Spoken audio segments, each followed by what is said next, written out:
আলহামদুলিল্লাহ রব্বিল আলমিন ওয়াসসালাতু ওয়াসসালামু আলা রাসূলিহিল কারীম ওয়া আলা আলিহি ওয়া সাহবিহি ওয়া আহলি বাইতি আজমাইন। 12 মার্চ শুরু হওয়া সংসদ অধিবেশন,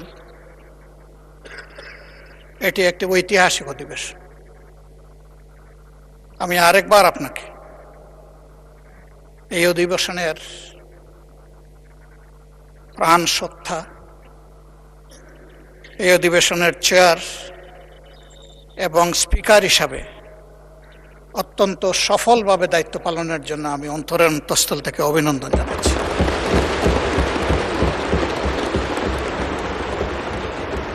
মাননীয় স্পিকার, আজকের এই গ্যালারিটা হচ্ছে বাংলাদেশ।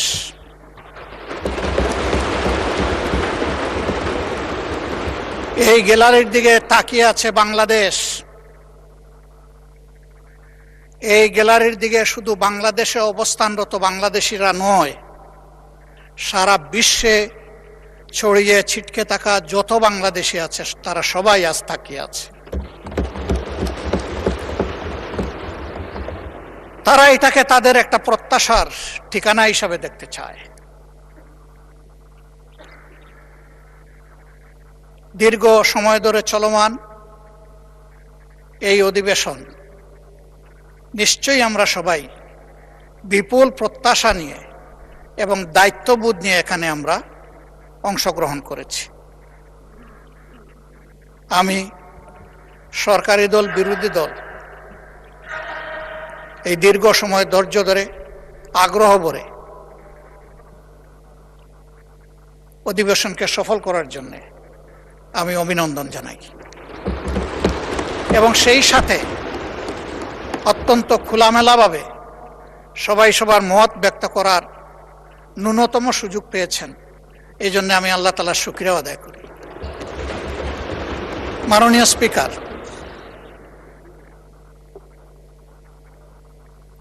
আমি গভীর শ্রদ্ধার সাথে স্মরণ করব আমার সম্মানিত কৃষক পিতা, যিনি অতি সাধারণ গ্রামের একজন অতি সাধারণ কৃষক ছিলেন। আমি সোনার চামচ এবং রূপার কাঠি হাতে নিয়ে জন্ম নেইনি।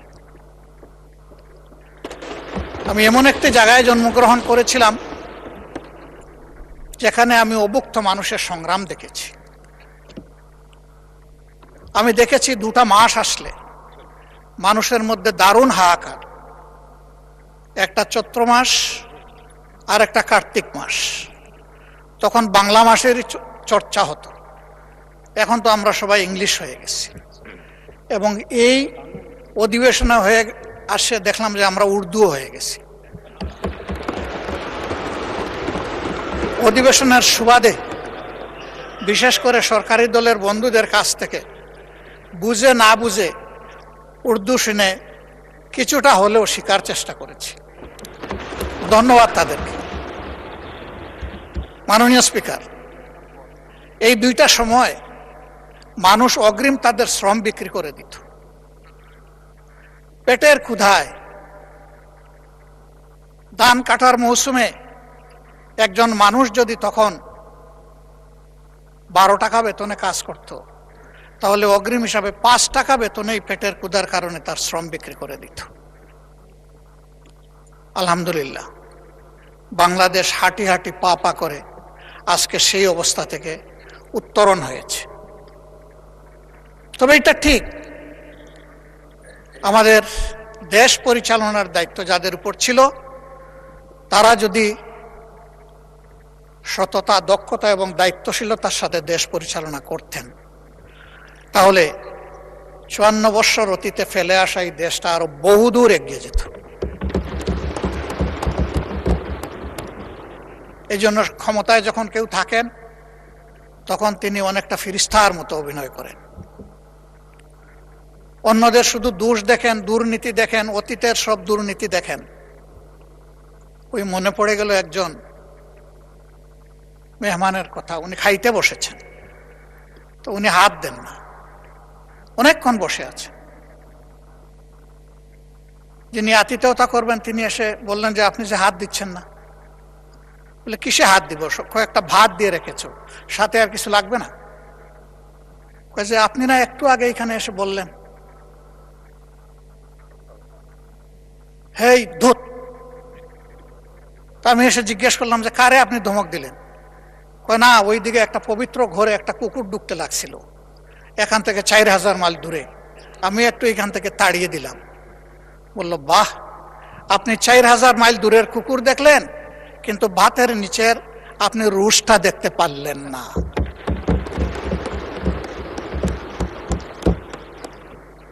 ক্ষেত্র বিশেষে আমাদের অবস্থান এমন হয়েছে, আমরা অনেক দূর দেখি, কিন্তু আমার গায়ে বগলে আমার যে দুর্বলতা বা গন্ধ সেটা আমরা দেখি না বা বুঝার চেষ্টা করি না। অন্যের দোষের তালিকা তৈরি করা খুবই সহজ। মানুষ কখনো মহৎ হতে পারে না যে শুধু অন্যের দোষের তালিকা তৈরি করে। মানুষ সেই মহৎ হয় যে নিজের দোষ খুঁজে বেড়ায়, যে আমি কোন ভুল করেছি। যখন মানুষটি নিজের ভুলের দিকে তাকায়, তখনই তার সংশোধনের রাস্তাটা খোলা হয়ে যায়। আর অন্যের ভুল যখন খুঁজতে থাকে, তখন তার কিন্তু আর ওই ভুল থেকে, নিজের ভুল থেকে ফিরে আসার রাস্তা বন্ধ হয়ে যায়। আমি এখানে এসে মাঝে মাঝে কনফিউশনে পড়ে যাই। আমি কি মহান জাতীয় সংসদে বসে আছি, নাকি আমি জেগে জেগে ঘুমাচ্ছি? আমি কি স্বপ্ন দেখছি, নাকি আমি বাস্তবেই ইতিহাস শিকার কোনো বিশ্ববিদ্যালয়ের ছাত্র এখানে বসেছি? আমাদের 12 তারিখ থেকে শুরু করে আজকে 30 এপ্রিল পর্যন্ত চলে আসা বক্তৃতার আমি যদি ভুল না করি, তাহলে 80 ভাগ ছিল ইতিহাস চর্চা। ইতিহাস চর্চা কোনো দোষের কাজ নয়। চলতে হলে জানতে হবে এবং অতীতকে ধারণ করে চলতে হবে, আবার অতীতের ভুল থেকেও শিক্ষা নিতে হবে। এটি হচ্ছে ইতিহাসের চাহিদা। কেন মানুষ আমাদেরকে এখানে নির্বাচিত করে পাঠিয়েছে? আমরা যখন এই নেতৃবৃন্দ সারা দেশ ঘুরেছি, তখন শিশু থেকে বৃদ্ধ, নারী পুরুষ, শ্রমিক মজুর, মেহনতি জনতা, পেশাজীবী, ছাত্র শিক্ষক, সবার সাথে আমাদের ইন্টারেকশন হয়েছে। একটা শিশু যখন আমাদের দিকে তাকায় থাকতো, মনে হতো এই অবুঝ শিশুটি না বলা একটা জিজ্ঞাসা আমাদের দিকে ছুড়ে দিচ্ছে। আমি তো এই দেশের নাগরিক, আমি শিশু, আমাকে প্রোটেকশন দিন। আমি ঘর থেকে নিরাপদে বের হতে চাই, আবার আমি স্কুল থেকে নিরাপদে ঘরে ফিরতে চাই। আমি কি সেই প্রোটেকশন পাবো? এই শিশুটির না বলা ভাষা হয়তোবা এমন ছিল যে অন্য দেশের শিশুদের মতো আমিও কি আমার মেধা বিকাশের পরিচর্যা এবং সহযোগিতা এখানে পরিপূর্ণভাবে পাবো? হয়তো সেই শিশুটি অবলা ভাষার মধ্যে এমনটাও ছিল যে আমি কি একদিন বড় হয়ে মানুষের মতো মানুষ হয়ে রাষ্ট্রের সঠিক জায়গায় যে আমার মেধার সার্ভিসটা আমি দিতে পারব। একজন শ্রমিকের কাছে যখন গিয়েছি, তখন ঘাম জড়ানো শ্রমিক, সে বলেছে আমি তো আমার শ্রমের ন্যায্য মজুরি তো পাই না, মর্যাদা পাওয়া তো কল্পনার বিষয়, স্বপ্নের বিষয়। আমি কি আমার মজুরি এবং মর্যাদাটা পাবো? ছাত্রদের কাছে যখন গিয়েছি, তাদের জিজ্ঞাসা ছিল অস্ত্রের ঝনঝনানি মুক্ত আমরা কি একটি পবিত্র শিক্ষাঙ্গন পাবো, যেখানে শিক্ষকদেরকে পিতার মতো পাবো, সহপাঠীকে ভাই এবং বোনের মতো পাবো? এমন একটা শিক্ষাঙ্গন কি আমরা পাবো? এ ছিল তাদের জিজ্ঞাসা। চা শ্রমিকদের কাছে যখন গিয়েছি, তাদের চাহনি, তাদের ভাষা ছিল আমরা কি একটু মানবিক মর্যাদা পাবো? এই সমাজ তো আমাদেরকে ন্যূনতম মানবিক মর্যাদাটাও দিচ্ছে না। একজন জেলের কাছে আমরা যখন গিয়েছি, তার জিজ্ঞাসা ছিল জাল যার জ্বলা তার। এ তো শুধু স্লোগান, এটা তো আমাদের কপালে জুটে না, বরঞ্চ বেনিয়ারা আমাদের নামে এগুলা লুট করে নিয়ে যায়। আমি কি সেই জেলের অধিকার পাবো? আমাকে সেটি দেয়া হবে? কৃষক ভাইটির কাছে যখন গিয়েছি, তখন বলেছে আমাদের তো হাঁসপাস অবস্থা। আমি যখন জমিতে ফসল ফলাতে যাই তখন এই ফসল কোনো সময় ঘরে তুলতে পারি না, প্রাকৃতিক বিভিন্ন বন্যা, খরা, দুর্যোগের কারণে। আর সৌভাগ্যক্রমে যদি ঘরে উঠাই তাহলে আমার প্রোডাকশন কস্টটাও আমি আমার পকেটে ফিরে আনতে পারি না। কেন পারি না? এই কারণে পারি না, কৃষি উপকরণ যেগুলো আছে, বীজ আছে, সার আছে, কীটনাশক আছে, সেচে পানি আছে, এইগুলার খরচ আমাদের প্রাপ্তির চাইতে অনেক বেশি। সারের যে দাম লেখা আছে তার চাইতে দ্বিগুণ দেড়গুণ দামে আমাকে কিনতে হয়। এখানেও বেনিয়াদের দৌরাত্ম্য। আবার আমি যখন ফসল ফলালাম, আমার ফলানো ফসলটা আমি তার কাছে যদি 10 টাকা কেজি দরে বিক্রি করি, রাজধানীতে গিয়ে সেটা 40 টাকা কেজি দরে বিক্রি হয়। এখানে মধ্যস্বত্বভোগীদের লুটেরা। এই যন্ত্রণা থেকে আমরা কি মুক্তি পাব? আমি যখন ফসল ফলালাম, ফল উৎপাদন করলাম, তখন পর্যাপ্ত রক্ষণাগর না থাকার কারণে আমি তো তাড়াহুড়া করে এই ফসলগুলা বিক্রি করে দিতে বাধ্য হই। আমি কি সরকার থেকে এইটুকু সাপোর্ট আশা করতে পারি? তিস্তা পারে যখন গিয়েছি, সে এলাকার 2 কোটি 2.5 কোটি মানুষের মধ্যে যাদের সাথে দেখা হয়েছে, আমরা এখানে যারা বসে আছি, মাশাআল্লাহ আমাদের চেহারা গালগুল সবই সুন্দর, নুরানি, কিন্তু ওই জায়গার মানুষগুলোর দিকে তাকানো যায় না। তাদের হাড়ের ভিতরে চামড়া ঢুকে গেছে। জীবনের ঘানি টানতে টানতে তারা হয়রান হয়ে গিয়েছে। পুরো নদীটা একটা মরুভূমিতে পরিণত হয়েছে। ভরাট হয়ে যাওয়ার কারণে পাশের প্রতিবেশী দেশ থেকে যখন বন্যা তেড়ে আসে, তখন নদীর ধারণ ক্ষমতা একেবারেই নির্জীব হয়ে যাওয়ার কারণে 2 কুল ভাসিয়ে আবার তাদেরকে পানিতে ডুবাইয়া মারে। শীত মৌসুমে যখন সে ফসল ফলাবে তখন তার চাহিদার পানি নাই। বর্ষায় যখন সে একটু আত্মরক্ষা করবে তখন পানির তুলে ভেসে যায়। প্রতি বৎসর শত নয় হাজার হাজার ঘরবাড়ি বিলীন হয়ে যায় নদী তটে। এভাবেই তাদের জীবন চলছে। আমি ধন্যবাদ জানাই আসাদুল হাবিব দুলু সাহেবকে, সম্মানিত সংসদ সদস্য তিনি এবং মন্ত্রী। তিনি একটি আন্দোলন গড়ে তুলেছিলেন, জাগো বাহে।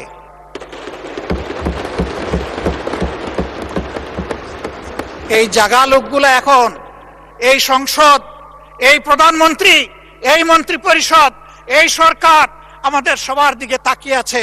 আমাদেরকে তো জাগিয়েছে তো ঠিকই, আমরা কিন্তু আমাদের দাবি এখন বাস্তবায়ন হচ্ছে দেখতে চাই। মাননীয় স্পিকার, তিস্তা মহাপরিকল্পনা বাস্তবায়নের গল্প শুনতে শুনতে মানুষগুলা ক্লান্ত। এখন আর গল্প শুনতে চায় না, এখন তারা পদক্ষেপ দেখতে চায়। আমরা নির্বাচনের সময় কথা দিয়েছিলাম, কে সরকারে আসবে না আসবে আল্লাহ তাআলা নির্ধারণ করবেন। আমরা যদি সে সুযোগ পাই, আমাদের প্রথম পদক্ষেপ হবে তিস্তা নদীতে প্রথম কুদালটা কূপ মেরে। আমরা এখান থেকে শুরু করব। সারা বাংলাদেশ কম বেশি ঘোরার সুযোগ হয়েছে। রিয়েলি তিস্তা পারের মানুষগুলার মতো এত দুর্ভাগ্য পীড়িত মানুষ আমি বাংলাদেশের কোথাও আর দেখি না। অবশ্যই আমাকে তাদের কথা বলতে হবে। আমার কথা এখানে তিস্তা মহাপরিকল্পনা বাস্তবায়ন অতি সত্বর, বিশ্বাসযোগ্য, দৃশ্যমান ভূমিকা নেওয়া হচ্ছে, আমরা দেখতে চাই। কারো চোখ রাঙ্গানিকে আমরা পরোয়া করব না। 20 কোটি মানুষের আলহামদুলিল্লাহ আল্লাহ তাআলা 40 কোটি হাত দিয়েছে। প্রত্যেকটি হাত সরকারের পাশে দাঁড়াবে, সরকার যদি সাহস করে এই পদক্ষেপ নেয়। আমি দাঁড়াবো, সবার আগে আমি দাঁড়াবো ইনশাআল্লাহ। মাননীয় স্পিকার, আমাকে একটা আসনের লোকেরা নির্বাচিত করে এখানে পাঠিয়েছে। মাঝে মাঝে আমি হাঁটি ঘুরি দেখি আর মনে মনে ভাবি, এটা কি রাজধানীর ছিটমহল? ছোট্ট একটি এলাকা, মাত্র 2টি খাল, ময়লার ভাগাড়, অবৈধ দখলদারিত্ব। রাস্তাগুলা সরু, আবার সেই রাস্তার মাঝখানে লাইট পোস্ট। হ্যাঁ, অবশ্যই আমি বলবো 2 মাস 2.5 মাসের সরকারের জন্য সব কিছু একেবারে চকের পলকে সমাধান করা সম্ভব নয়। শুরু হোক। আমাকে লোকেরা বলে সংসদে আমাদের কথা বলবেন, আমি বলি যে বলবো ইনশাল্লাহ। আমি সেই কথাগুলো এখন বলতে চাই। আবার আমি ফিরে আসবো আমাদের দায়িত্ব কর্তব্যে। কিন্তু আজকে আমি এখানে দাঁড়িয়ে কথা বলার সুযোগ পাচ্ছি ওই এলাকার মানুষগুলো তাদের ভালোবাসা, সমর্থন আর ভোট দিয়ে আমাকে এখানে পাঠিয়েছে বলে আমি এই জন্য তাদের প্রতি গভীর কৃতজ্ঞতা জানাই। একেবারে 47কে আমি সম্মান করি, কারণ ওই সীমারেখাটাই বর্তমানে বাংলাদেশের সীমারেখা। বরঞ্চ কিছু কিছু ক্ষেত্রে আমরা আমাদের নদী রক্ষা করতে পারিনি বলে আমাদের কিছু জমি চলে গেছে প্রতিবেশী দেশের পেটের ভিতরে। আমরা বাড়াতে পারি, ওই যা ছিল তাই। ওই 1 খণ্ড জমি আমরা পেয়েছিলাম, এই জন্য 70 সালের নির্বাচন হয়েছিল। 94 ভাগ ভোট যেগুলা কাস্ট হয়েছিল তার মধ্যে 94 ভাগ পেয়েছিল আওয়ামী লীগ। তারা আসলে এত ভোট পেয়ে তারা আসলে নিজেদেরকে ধরে রাখতে পারে নাই। সম্ভবত তারা আবেগে সীমা লঙ্ঘন করে ফেলেছিল। এত মানুষের ভোটের প্রতি তারা সম্মান দেখাননি। যে ভোটের সম্মান পাকিস্তানি সরকার না দেখার কারণে অনিবার্য হয়ে উঠল মুক্তিযুদ্ধ। তারাই সেই ভোটটাকে আবার গলা টিপে হত্যা করলেন। তারা বাকশাল খায়। আমাদের অনেক বন্ধু 72-এর সংবিধান সম্পর্কে তাদের হোল হার্টেড রেসপেক্ট তারা পে করেন, আমি পারি না এই জায়গায়। যারা করেন তারা এখন সরকারি ট্রেজারি বেঞ্চে অনেকে বসে আছে। আপনিও পারেন না, কারণ 72-এর সংবিধানটাকে পরিবর্তন করে দিয়ে গেছেন মরহুম প্রেসিডেন্ট শহীদ জিয়াউর রহমান। তিনি 72-এর জায়গায় ওটা রাখেন নাই। যে জায়গাগুলো তার দৃষ্টিতে সংস্কার মেরামতের দরকার ছিল তিনি করেছেন। তাইলে এখন কেমনে আমরা বলতে পারি যে আমরা 72-এর সংবিধান চাই? এটা তো আমরা বলতে পারি না। আমাদেরকে এমন ভাবে বলা হয় আমরা যেন সংবিধানই মানি না। তো সংবিধান না মানলে এখানে আসলাম কেমনে, বসলাম কেমনে, এই দেশে বসবাস করি কেমনে? We are law abiding people.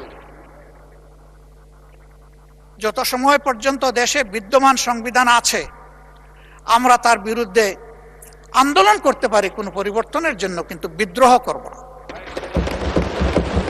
একজন নাগরিক হিসাবে এটাই আমার দায়িত্ব। আমি আমার দাবি অব্যাহতভাবে জানিয়ে যাব যতক্ষণ পর্যন্ত আমার দাবি বাস্তবায়ন না হবে। তবে হ্যাঁ, আমার দাবিটা যদি যৌক্তিক না হয় তাহলে এটাকে আমি যে কোনো সময় অ্যাবান্ডন ঘোষণা করতে পারি, তাতেও কোনো সমস্যা নেই। মাননীয় স্পিকার, এই ছোট্ট এলাকাটি মাত্র 2টি থানা নিয়ে গঠিত, কাফরুল এবং মিরপুর। মিরপুরের পুরাটা না, আংশিক। এই জায়গাটির মধ্যে কিছু অবকাঠামোগত সমস্যা আমাদের রয়েছে, সেগুলোর দিকে একটু নজর দেওয়ার জন্য আমি সংশ্লিষ্ট মন্ত্রণালয়ের সম্মানিত মন্ত্রীবর্গকে আহ্বান জানাবো, অনুরোধ জানাবো। ইব্রাহিমপুর বাজার এলাকার যানজট নিরসনে মাস্টার প্ল্যান অনুযায়ী 100 ফুট রাস্তা বাস্তবায়ন এবং উত্তর কাফরুলের 350 মিটার দৈর্ঘ্য সরু রাস্তাটি প্রশস্তকরণ জরুরি। প্রথমটা একটা মাস্টার প্ল্যান আগে থেকে আছে, এখন এটা বাস্তবায়ন হওয়া দরকার। এই এলাকায় প্রায় যানজট লেগে থাকে, অসহনীয় যানজট। সেই জায়গাটার দিকে আমি দৃষ্টি আকর্ষণ করলাম।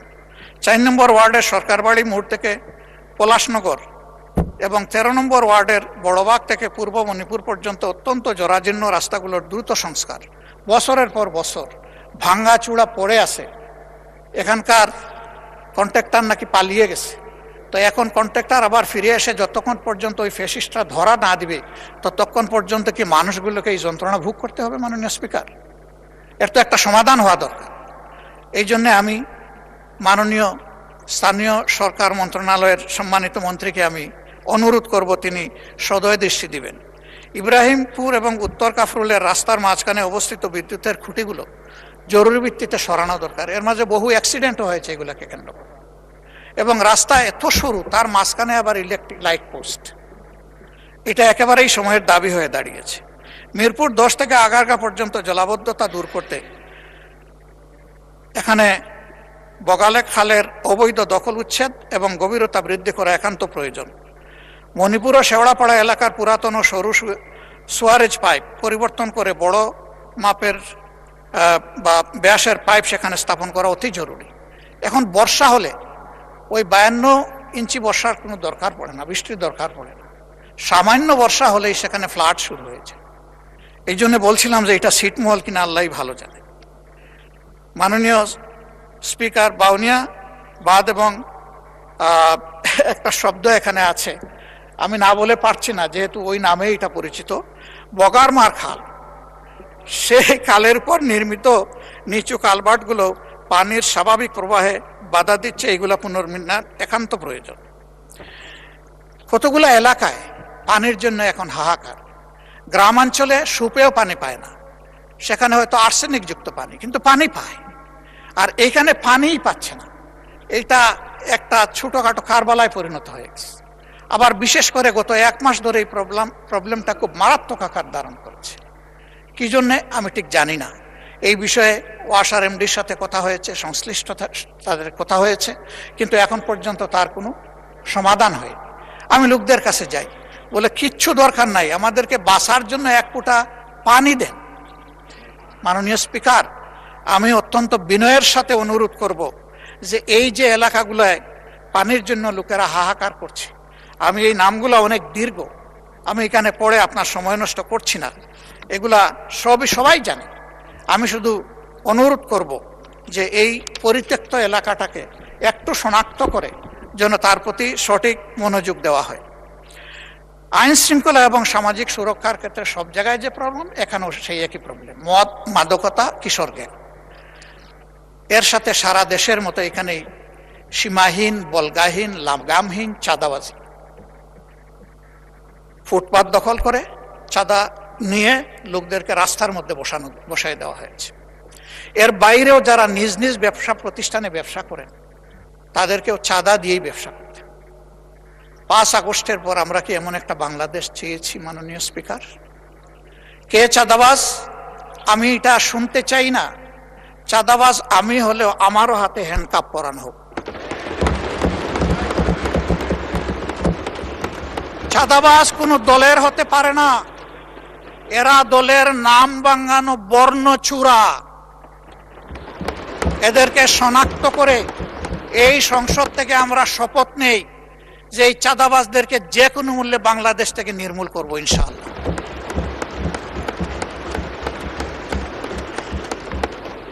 দখলবাজি নিয়ে বিভিন্ন জায়গায় ইনফাইটে কতগুলা মূল্যবান জীবন ঝরে গেছে। আমি তাদের জন্য দুঃখ প্রকাশ করছি। কেন? তারা তো এদেশেরই সন্তান, এইভাবেই মরতে হবে কেন? হালাল রুজির পথ 99% মানুষের জন্য থাকলে এই 1% মানুষের হাতে কেন 99% মানুষ জিম্মি হবে? এদের যন্ত্রণা থেকে দেশটাকে মুক্ত করতে হবে। মাননীয় স্পিকার, আইন শৃঙ্খলা পরিস্থিতির অবনতি উন্নতি আমি এগুলো বুঝি না। যে সরকার আসে আইসেই বলে যে আগের চেয়ে এখন অবস্থা ভালো, এই আগটা কি সেটাও বুঝি না। আমি এই আগ পাস কিছুই শোনার পক্ষপাতী নই। আমি শোনার পক্ষে আমাদের বর্তমানটা কি। এই বর্তমানে আমরা একটা নিরাপদ বাংলাদেশে বসবাস করতে চাই। মাননীয় স্পিকার, আমি মাননীয় স্বরাষ্ট্রমন্ত্রীকে অনুরোধ করব, বাংলাদেশের সকল জায়গার আইন শৃঙ্খলা পরিস্থিতি একই ধরনের নয়, কিন্তু যে জায়গাটা বেশি ঝুঁকিপূর্ণ, বেশি ভালনারেবল, সেই জায়গায় যেন অগ্রাধিকারের ভিত্তিতে আগেই নজর দেওয়া হয়। এর সাথে আমাদের শিক্ষাঙ্গনগুলোকে সকল ধরনের সন্ত্রাস মুক্ত যেন রাখার পর্যাপ্ত ব্যবস্থা করা হয়। আমরা আর দেখতে চাই না যে দলেরই হোক দায়ের কূপে কিংবা আগ্নেয়াস্ত্রের বুলেট তার জীবন নিয়ে গেছে, এটা দেখতে চাই না। আমরা দেখতে চাই শিশু হয়ে ঢুকবে, পরিণত মানুষ হয়ে ওখান থেকে বের হবে, দক্ষ নাগরিক হয়ে বের হবে, নৈতিকতাবোধ সম্পন্ন নাগরিক হয়ে বের হবে, দেশপ্রেম বুকে নিয়ে বের হবে, দেশ গড়ার অঙ্গীকার নিয়ে বের হবে। আমরা সেই শিক্ষা প্রতিষ্ঠানটা দেখতে চাই। মাননীয় শিক্ষামন্ত্রী আছেন, দেশকে যদি আগাতে হয় তাহলে শিক্ষা এবং স্বাস্থ্য এই দুইটাকে সর্বাধিক গুরুত্ব দিতে হবে। শিক্ষার প্রাণ হচ্ছে টারশিয়ারি লেভেলে, সেখানে রিসার্চ হবে, গবেষণা হবে, জাতির ভবিষ্যৎ ওখান থেকেই বের হয়ে আসবে। দুঃখের বিষয়, গবেষণায় ফকিরের ভিক্ষা দেওয়া হয়। ফকিরের ভিক্ষা দেওয়ার কারণে ওই ভিক্ষাগুলো লুটপাট হয়ে যায় অনেক ক্ষেত্রে, সেগুলোও কাজে লাগে না।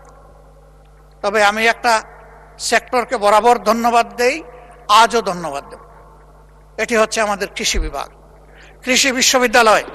তাদের অর্জনকে আমরা অস্বীকার করলে নিজেকে অস্বীকার করার সামিল হবে। তারা এই দেশকে অনেক কিছু দিয়েছে।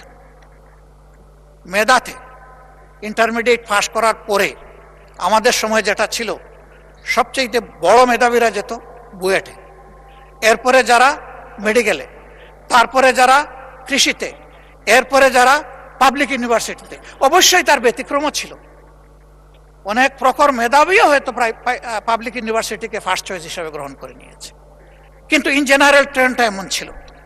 সেই জায়গা থেকে তৃতীয় অবস্থানের লোকেরা যদি দেশকে এত কিছু দিতে পারলেন, প্রথম এবং দ্বিতীয় অবস্থান কি দিল সেটা এখন পর্যালোচনার দাবি রাখে।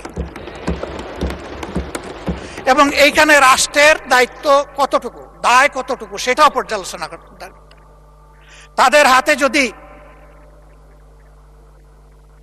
পর্যাপ্ত উপকরণ তুলে না দিয়ে আমরা বলি যে কেন তোমরা আমাদেরকে দিচ্ছ না, এটাও হবে অবিচার। এই জন্য আমি দাবি করব বাজেট অধিবেশন সন্নিকটে সর্বাধিক গুরুত্ব যেন শিক্ষা এবং স্বাস্থ্যে দেওয়া হয়।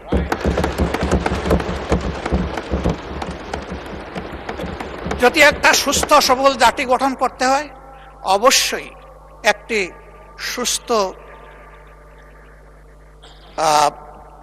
স্বাস্থ্য ব্যবস্থা আমাদেরকে গড়ে তুলতে হবে। কিন্তু এখানে সবাই স্বাস্থ্য ব্যবস্থার ব্যাপারে হাহাকার করেছেন, সবচেয়ে বেশি হাহাকার করেছেন স্বাস্থ্য সেবার বিষয়টা নিয়ে। অনেকে বলেছেন স্বাস্থ্য সেবা নিজেই রোগী, আমাদেরকে সারিয়ে তুলবে কিভাবে। সঠিক, 1000 শয্যা বিশিষ্ট হাসপাতালে রোগী ভর্তি থাকে 3700। How could be possible? আবার এখন অন্য সমস্যাও দেখছি। এই ফ্যাসিস্ট আমলে যোগ্য দক্ষ ডাক্তারদেরকে বহু দূরে বদলি করা হয়েছে, যেখানে তাদের মেধারও কোনো মূল্যায়ন করা হয়, এবং সেখানে এটাকে কাজে লাগানোরও কোনো সুযোগ ছিল না। আবার অনেককে ওএসডি করা হয়েছে। আমাদের সম্মানিত মন্ত্রী, তার ছোট ভাই, সেও একজন ডাক্তার, আমাকে একদিন আক্ষেপের সুরে বলেছিল, শফিক ভাই, আগামীতে যদি আমাদের সরকার গঠিত হয়, একটা গাল দিয়ে বলেছিল, গাল অবশ্য সভ্য সরকার, যে আমাদেরকে অমুক জায়গায় তমুক জায়গায় দিয়েছে, ওদেরকে আমরা বাংলাদেশের সীমানার ভিতরে না রেখে ওদেরকে আমরা ট্রান্সফার করব তালপট্টিতে। আমি বলেছিলাম, হোয়াটস ডিফারেন্স? তুমি আর আমি যদি এইটাও করি তাহলে তো একই কাজ করলাম। মাননীয় স্পিকার, কিছু কিছু কাজ দুঃখজনকভাবে এখন এরকমই শুরু হয়ে গেছে। ফ্যাসিস্ট আমলে যারা বঞ্চিত ছিল, নিগৃহীত ছিল, ওএসডি ছিল, খালে বিলে তালপট্টিতে যাদের পোস্টিং ছিল, এখন আবার তাদের উপরে সেটা চলে এসেছে। কেন? আমি মাননীয় প্রধানমন্ত্রীকে সম্মান রেখেই বলছি, তিনি বলেছেন আমরা একটা মেরিটোক্রেটিক নেশন বিল্ড আপ করতে চাই। আমি তাকে বলবো, দল আদর্শের ভিত্তিতে নয়, মেরিট এবং কমিটমেন্টের ভিত্তিতে সমস্ত নাগরিকগুলোকে আপনার নেতৃত্বে যেন মূল্যায়ন করা হয়। মাননীয় স্পিকার, জ্বালানি সংকট সমস্যা যাই বলি এসেছিল, সবাই কষ্ট পেয়েছেন, এখানেও যারা তারাও কষ্ট পেয়েছে। তবে আমাদের চাইতে সাধারণ নাগরিকরা অনেক বেশি কষ্ট ভোগ করেছে। আমরা এই বিষয়ে একটা অর্থবহ আলোচনা করেছি। এই সুযোগ দেওয়ার জন্য আপনাকে ধন্যবাদ জানাই।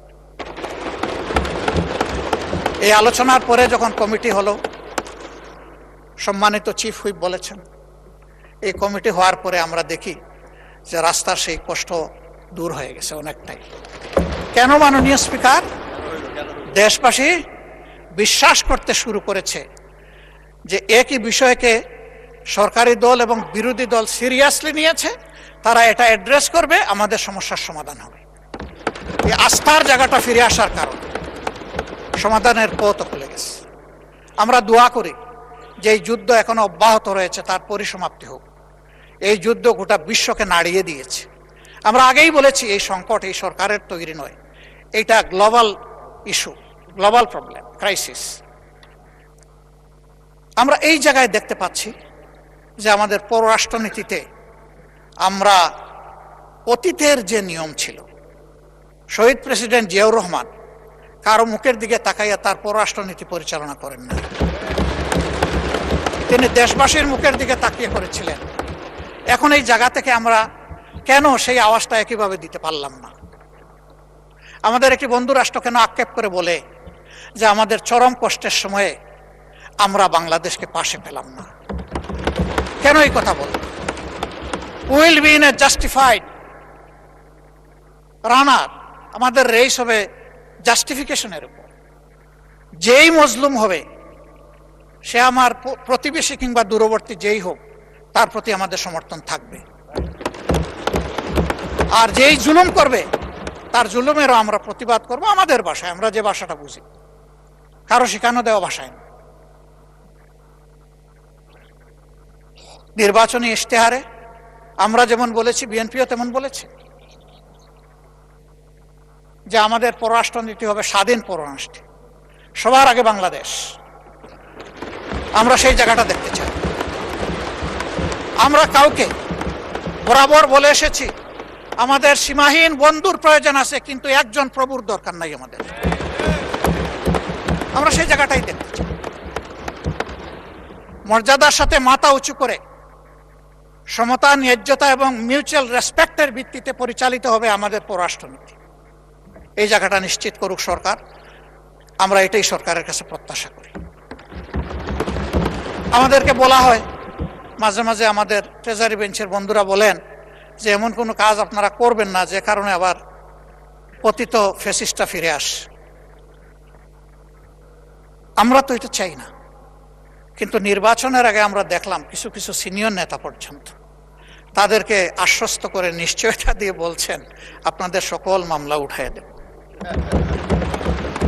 আপনাদের জন্য আমাদের দুয়ার খোলা, আপনাদেরকে আমরা পর্যাপ্ত নিরাপত্তা দেব। আমরা জানি না এখনো তাদের সেই সম্পর্ক বিদ্যমান আছে কিনা। আমাদের কথা একদম পরিষ্কার, ফ্যাসিস্ট আমলে যতগুলো অপরাধ সংগঠিত হয়েছে, যতগুলো খুন হয়েছে, গুম হয়েছে, যত জায়গায় মানবতা লঙ্ঘিত হয়েছে, দর্শন হয়েছে, এই প্রত্যেকটি অপরাধের বিচার করতে হবে এবং সেই বিচার উসমান হাদি পর্যন্ত আসতে হবে। মাননীয় স্পিকার, কিন্তু বিচারের দিকে তাকিয়ে আমরা কিছুই বুঝতে পারছি না। বিচারের অঙ্গনে কি সবুজ পতাকা উঠছে না লাল পতাকা উঠছে না কালো পতাকা উঠছে, বুঝতে পারছি না। আমরা একটা সবুজ পতাকা দেখতে চাই। ওখান থেকে বলা হবে জাতিকে আমরা হতাশ করব না, জাতির প্রত্যাশার আলোকে মজলুমের পাওনা তার কাছে পৌঁছে দেব। না হলে শহীদরা, শহীদদের আত্মা, তাদের আপনজন, গুমের শিকার লোকগুলো তাদের আপনজন, দর্শনের শিকার হয়ে যে মা কেঁদেছে, যার চোখের পানিতে হয়তো একটা নালা নদী তৈরি হয়ে গেছে, তাদের আত্মা আমাদেরকে অভিশাপ দেবে। এই অভিশাপের ভার এই পার্লামেন্টের বহন করা ঠিক হবে না। মাননীয় বিরোধী দলের নেতা, আর কতক্ষণ সময় লাগবে? আপনি যতক্ষণ দিবেন। না, আপনার কতক্ষণ লাগবে? আপনি সারা রাত দিলে আমি রাজি আছি, 2.5 ঘন্টা দিলে রাজি আছি, 4 ঘন্টা দিলেও রাজি আছি। এটা আমার পাওনা। আপনি বলবেন সবাই পাইছে আধা ঘন্টা 20 মিনিট, আপনি একটা যৌক্তিক সময় নিন। আমি একটা যুক্তি দিয়ে যৌক্তিক সময় নিচ্ছি। যখন কার্য উপদেষ্টা কমিটির বৈঠকে 42 ঘন্টা সময় নির্ধারণ করা হয়েছিল এটার জন্য, তখন আমি বলেছিলাম যে এটা 50 ঘন্টা করেন। এইটা নিয়ে আমাকে 2 বার খোঁটা দিয়েছেন আমার সম্মানিত একজন সংসদ সদস্য এবং তার সূত্র ধরে আরো কয়েকজন। খোঁটাটাই যখন খাইলাম মাননীয় স্পিকার, তখন পুরা সময়টা কি আমার পাওনা নয়? ওটা চান, সেই দিক থেকে আপনি বিবেচনা করেছেন, আপনাকে ধন্যবাদ মাননীয় স্পিকার। তা আমি এত চাইবো না, 4 ঘন্টাও চাইবো না, কমপক্ষে 2.5 ঘন্টাও চাইবো না। আমি শেষ করে দিচ্ছি, আমি সেই দিকে আগাচ্ছি। আমার বক্তব্যে যদি কোনো ধৈর্যচ্যুতি ঘটে আমি মাপ চেয়ে নিচ্ছি। মাননীয় স্পিকার, এই বাংলাদেশটাকে আমরা সবাই বলি যে আসেন ঐক্যবদ্ধভাবে এগিয়েছে। তো ঐক্যবদ্ধভাবে এগিয়ে যেতে হলে আসলে মানসিকতায় আমাদের সবার পরিবর্তন আনতে হবে। পরিবর্তন বক্তব্যে নয়, পরিবর্তন আনতে হবে মানসিকতা। সেটা কি? সেটা আর কিছু নয়, let us agree to disagree. আমার অপিনিয়ন আমি দেব, আপনার অপিনিয়ন আপনি দেবেন, আমারটা আপনি শ্রদ্ধা ভরে শুনবেন, আপনারটা আমি শ্রদ্ধা ভরে শুনব। এরপরে যা যৌক্তিক তা নিয়ে আমরা সামনে এগিয়ে যাব। আমরা যদি এতই ক্ষিপ্তা বিরোধী দল হতাম তাহলে মাননীয় প্রধানমন্ত্রীর এই প্রস্তাবে আমরা সাড়া দিতাম না। আমরা তো বিরোধী দলকে ভালোবাসি না, আমরা তো এখানে বিরোধী দলকে প্রতিনিধিত্ব করতে আসি নাই। আমরা এখানে এসেছি 20 কোটি মানুষের জন্য কথা বলতে। আমরা প্রথম দিনই বলেছি সকল ভালো কাজের সহযোগিতা, আর যখনই ভুল দেখব তখনই আমরা কিন্তু প্রতিবাদ করব, আমরা চুপ করে বসে থাকবো না। মাঝে মাঝে এখান থেকে আমাদেরকে বলা হয় এইভাবে চলবেন, ওইভাবে চলবেন, না চললে এই হবে। আসলে কি হবে সেটা দেখতে দেখতেই তো বাংলাদেশিরা আজকে এই জায়গায় এসে দাঁড়িয়েছে। এটা মজলুমের মিলন মেলা, আমরা সবাই দেখে দেখে এখানে এসেছি। আর কপালে যদি ওই দেখা থাকে আরেকবার দেখবো, অসুবিধা কি? জনগণের জন্য কাজ করতে গিয়ে একবার কেন 100বার দেখবো, তাতে অসুবিধা কি? এতেও কোনো অসুবিধা নাই। হ্যাঁ, আমি সর্বশেষ উদাহরণ দেব, যখন কেউ ক্ষমতায় থাকে তখন ওই রকমই কথাবার্তা সুন্দর করে বলে, গলার আওয়াজ বেড়ে যায়, চেহারার ভাবমূর্তি অন্যরকম হয়ে যায়। এই যে আমাদের জুলাই যোদ্ধারা যারা নেতৃত্ব দিচ্ছিল, আমাদের তরুণ যুব সমাজ, তাদেরকেও তো ডিবিটে নিয়ে অনেক কিছু করা হয়েছে, কাণ্ডকার। তাদের সেই দিনের করুণ আহাজারি আর্তনাদ জাতি দেখেছে, বিশ্ব দেখেছে। কিন্তু তাই দিয়ে কি আন্দোলন দমানো গেছে? তাই বলে কি এদেরকে দমানো গেছে? এটা হয় না। চাবুক পিঠে দিতে পারবেন, কিন্তু চাবুক আপনি হৃদয়ের উপরে দিতে পারবেন না। কাজেই আমাদের ভাষা যদি হয় পরস্পরকে শ্রদ্ধা করে, পরস্পরকে মেনে নিয়ে সম্মান করে, ইনশাআল্লাহ নতুন বাংলাদেশ দেখবে। এখানে মাঝে মধ্যে আমি ধারণা করি যে কিছু শিক্ষা প্রতিষ্ঠানের শিক্ষার্থীরা এসে এখানে বসেন, তারা অবজার্ভ করেন। উই ডু স্যালিউট এই উদ্যোগ নেওয়ার জন্য। ওরা যেন এখানে এসে আমাদের দ্বারা অনুপ্রাণিত হয়। ইয়েস, আমরা আমাদের এনসিস্টরদের সত্যিকারের এনসিস্টর হিসাবে পেয়েছি। আমরা গর্বিত সাকসেসর হতে চাই তাদের। আমাদের সব কিছু দেখে যেন তাদের মধ্যে সেই উদ্দীপনাটা আসে। ইতিহাসের বিশাল কুপাকুপির পরে কোনো সম্মানিত সদস্য একেবারে শেষে এসে বলেন যে এগুলা বাদ দিয়ে আসেন, আমরা ঐক্যবদ্ধভাবে এগিয়ে যাই।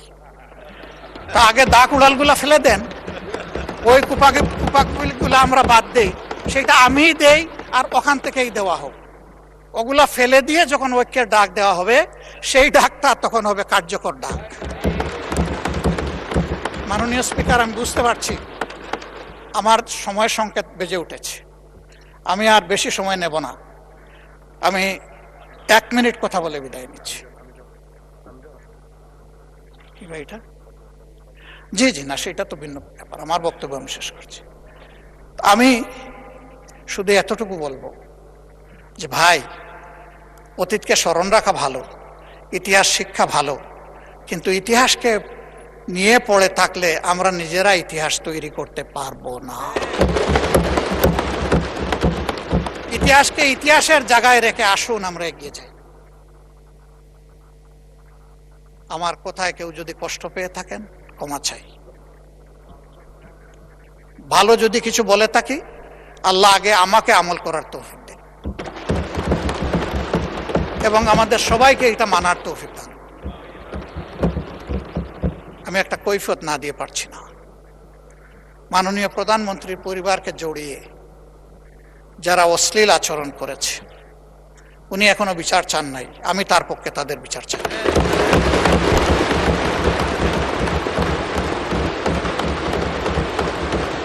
ওনার মেয়ে, আল্লাহ তাআলা আমাকেও দুইটা মেয়ে সন্তান দান করেছেন, আমার মেয়ে। ওনার মেয়ের সম্মান মানে আমার মেয়েরও সম্মান, মানে আমাদের মেয়েরও সম্মান।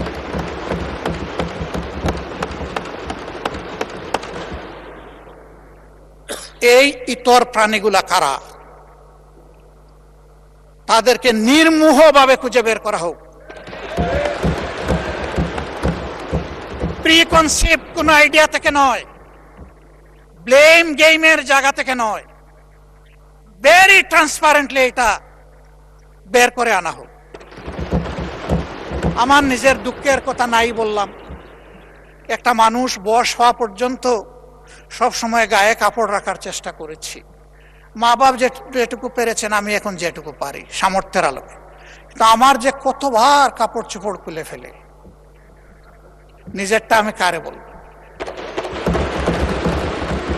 মাননীয় স্পিকার, কি শিখাচ্ছি, কাদেরকে প্রশ্রয় দিচ্ছি? মনে রাখবেন, আমাদের কেউ যদি এদেরকে প্রশ্রয় দেয়, একদিন এরা আমাদেরও কাপড় নিয়ে টান দেবে। এই নোংরা ধারা বন্ধ হওয়া উচিত। এর অস্ত্র সরকারের হাতে, আমরা সরকারকে পূর্ণ সহযোগিতা করব। সকল টেকনোলজি কাজে লাগিয়ে প্রথমত বলবো যে এই নোংরামি বন্ধ করার পথ বাহির করুন, ওটা ফিল্টার করে আউট করুন। তারপরে বলবো ইনসিডেন্টালি ওর অ্যাক্সিডেন্টালি কিছু হয়ে গেলে সেইটার কঠোর ব্যবস্থা নেই। আমি সংসদ সদস্যরা দুইজন দাঁড়িয়ে তাদের নিরাপত্তা চেয়েছেন, আমি খুশি হতাম তারা যদি বলতেন আমরা আমাদের নিরাপত্তা চাই না, আমরা 20 কোটি মানুষের নিরাপত্তা চাই। আমি বলবো আমরা 20 কোটি মানুষের নিরাপত্তা চাই। আমি ধন্যবাদ জানাচ্ছি বিশেষভাবে এই অধিবেশনকে সফল করতে যারা প্রচুর খাটুনি করেছেন, কষ্ট করেছেন, সমস্ত কর্মচারী কর্মকর্তাবৃন্দ, মিডিয়ার লোকেরা যারা শৃঙ্খলার দায়িত্বে ছিলেন, তারা সবাইকে আমি ধন্যবাদ জানাচ্ছি বিরোধী দলের পক্ষ থেকে বা সারা অধিবেশনের পক্ষ থেকে। অতীতের রেওয়াজ এইটাকে সামনে রেখে, এইটা তাদের পারিশ্রমিক নয়, তাদের প্রতি সম্মান এবং ভালোবাসার নিদর্শন স্বরূপ আমি অনুরোধ করব মাননীয় স্পিকার, আপনি তাদের এক মাসের পরিমাণ বেতনের একটা ইনসেন্টিভ তাদের হাতে এই অধিবেশন শেষ হওয়ার সাথে সাথে সেই সিদ্ধান্তটি আপনাকে নেওয়ার জন্য আমি আমার সমস্ত কর্মকর্তা কর্মচারী ভাই বোনদের পক্ষ থেকে আমি আপনাকে অনুরোধ জানাচ্ছি। তবে এই দিয়ে তাদের অবদানের সম্পূর্ণ কৃতজ্ঞতা আদায় করা সম্ভব নয়। আমি বিশ্বাস করি আমরা যেমন দেশের জন্য কাজ করেছি, এই কয়টা দিন তারা সীমাহীন পরিশ্রম করেছেন দেশের জন্য, ইনশাআল্লাহ তারা সম্মানিত হবেন। মাননীয় স্পিকার, আপনাকে ধন্যবাদ। আসসালামু আলাইকুম ওয়া রাহমাতুল্লাহ।